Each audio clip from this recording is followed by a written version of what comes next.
So, we all know the Yautja, those badass, ritualistic hunters from the Predator universe. On the outside, they look like these brutal primal warriors, right? But underneath that intimidating armor and fierce mentality, they've got some seriously next-level technology, stuff that feels straight out of a sci-fi movie. We're talking cloaking devices, plasma casters, masks that can see in every spectrum of light, and ships that zoom across galaxies. And with Predator Badlands showing us new tech like the laser blade and next-gen biomasks, it's clear the Yautja aren't slowing down. But here's the big question. How did these hunters, who seem more interested in the thrill of the chase than anything else, get so tech-savvy? I mean, how did they evolve from primal beings into these ultra-sophisticated intergalactic predators? Was there like a Yautja genius bar they hit up for a tech upgrade? Let's dive in and find out. Long before the Yautja became the iconic hunters we know, their ancestors, the Hish, were living on a seriously tough planet called Yautja Prime. And when I say tough, I mean rough. Volcanic mountains, icy poles, deserts with rocks sharp enough to slice you in half. Basically, nature's way of saying you better be tough or you're done for. The Hish, while tough and strong, were nothing like the Yautja today. They were aggressive, tribal, and lived for battle. They fought for territory, food, and mates, and the stronger you were, the higher your rank. The hunt wasn't just a means of survival, it was basically the Hish version of an extreme sport. If you weren't hunting, you weren't winning. But they were far from the technological masterminds they'd eventually become. That all changed the day the Amengi showed up. And no, they didn't come for a polite tea party. The Amengi, masters of tech, rulers of the Hish. Picture this. The Amengi were like the brainy, frail aliens you'd expect to see in a high-tech sci-fi movie.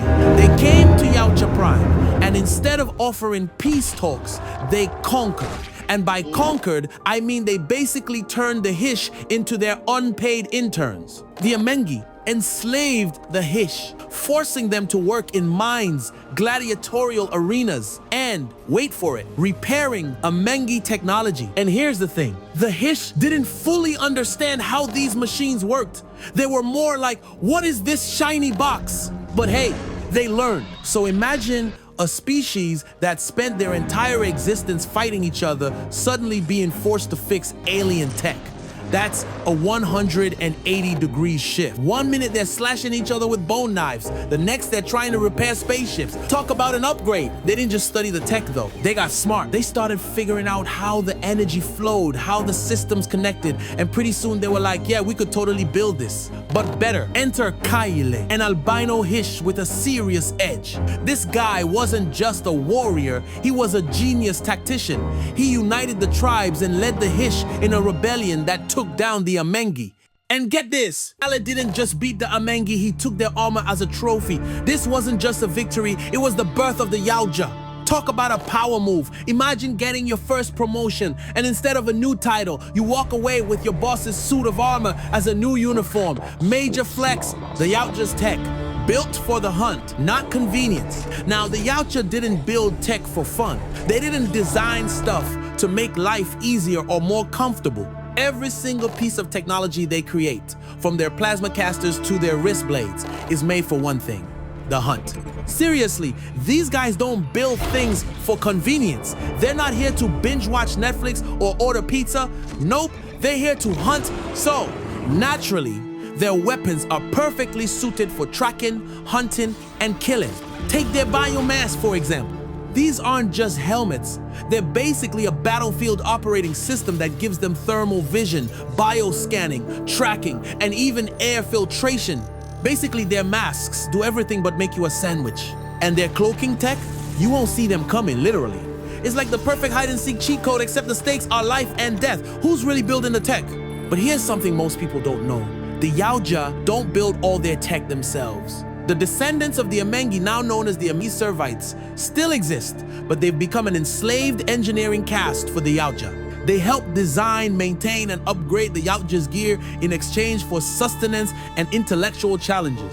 It's like a long-term internship program where you're stuck fixing the tech for your bosses forever. Pretty sure I'd ask for a raise, but hey, the Yautja are big on honor, not so much on paychecks. The Yautja aren't completely tech illiterate though. They've got a few of their own warriors.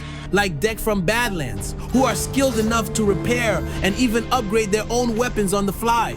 Dek, for example, crafts a new laser blade that shifts between a sword, a glaive, and a full power energy mode. Basically, if MacGyver was a Yautja, he'd be Dek. Now, not all Yautja stick to the code. There's a growing group of bad bloods, rogue Yautja, who are experimenting with forbidden tech, like cybernetics and genetic modifications.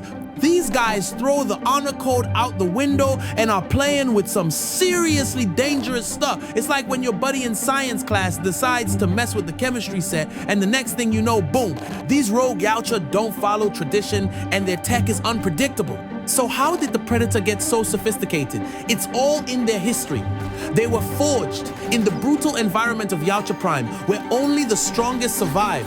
Then, they were enslaved and forced to work for the Amengi, learning advanced technology in the process. After they overthrew their captors, they inherited all the tech and fused it with their cultural obsession with the hunt. Today, they continue to improve and adapt, constantly refining their weapons and pushing the limits of their technological evolution.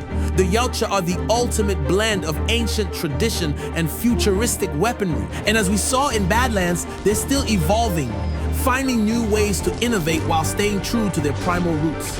So, while their tech might be futuristic, it's always grounded in one thing: the hunt. If you're into the lore and evolution of the Yautja, make sure to drop a like, subscribe for more deep dives, and let me know your thoughts in the comments. The hunt never ends.